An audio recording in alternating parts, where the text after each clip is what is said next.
Кыргыздын улуттук баалуулуктарынын ичинен элечектин эл ичинде орду чоң. Бүгүн биз сиздерге элечек тууралуу кызыктар жана ал тууралуу кененирээк маалымат берелик.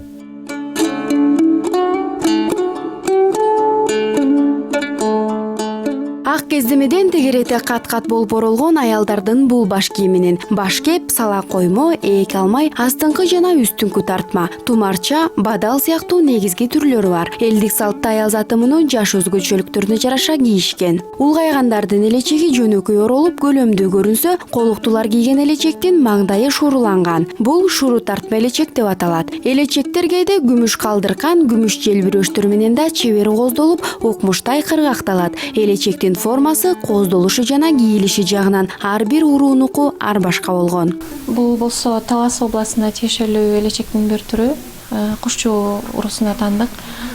Бул жерде 40 метр элечектин кездемеси, мал кездемеси колдонулду. Анан бул элечек болсо топучадан, сала коймодон, ээк алмайдан, анан куйрукчадан турат. Анан орондордон турат.